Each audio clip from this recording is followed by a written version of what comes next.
আসসালামু আলাইকুম। গতকাল আমি দেখিয়েছিলাম আ ১৯ নাম্বার রাউন্ড। তো আজকে আমি ২০ নাম্বার রাউন্ডের আ কাজটা কিরকম সেটা একটু দেখিয়ে দিচ্ছি ডুয়ালিটার।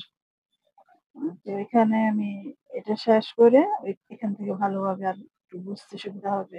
তো এখান থেকেই দেখিয়ে দিচ্ছি।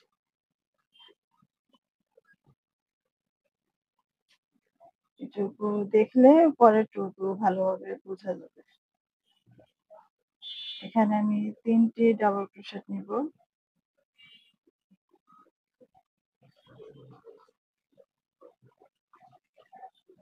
৩ টি ডাবল ক্রোশেট নিয়ে এখন আমি এখানে একটা চেইন দিব। চেইন দিয়ে এই যে এখানে আমার যে ৩ টি ডাবল ক্রোশে আছে, সে ৩ টি ডাবল ক্রোশের মাঝখানেটায় আমরা কাজ করব। এই হুকে আমি ইয়ার্নটা ওভার করে নিলাম।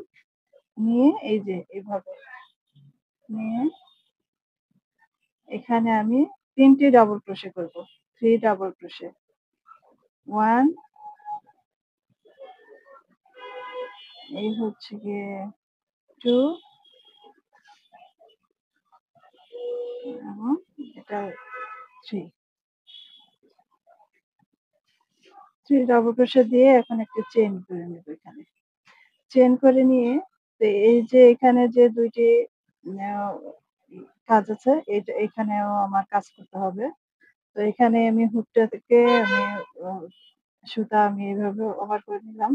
নিয়ে এই যে এটা নিচে দিয়ে এটা নিচ দিয়ে গিয়ে নিয়ে এইভাবে হুকের ভিতর থেকে সুতাটা নিয়ে এইভাবে নিয়ে এসে এইখানে আবার ডাবল ক্রোশে করতে হবে ৩ টি।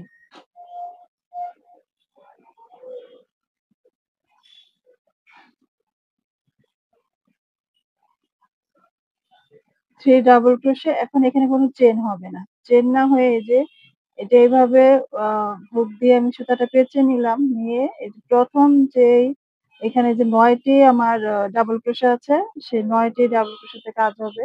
এই যে হুকটাকে এইভাবে এই যে এদিক থেকে নিয়ে এইভাবে নিয়ে এইখান থেকে এই যে মানে সেই হুকের এই যে এখানে এই ডাবল ক্রোশের উপর দিয়ে হুকটাকে নিয়ে গিয়ে এইভাবে নিয়ে ওই সুতাটা নিয়ে এসে এখানে একটা ডাবল ক্রোশে করতে হবে।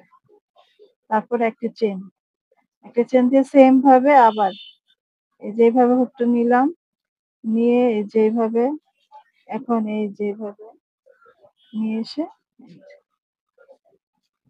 এটা আসলে বললে বুঝা যাবে না। এটা দেখতে হবে, দেখে প্র্যাকটিস করলে পারা যাবে। আবারও দেখিয়ে দিচ্ছি আমি।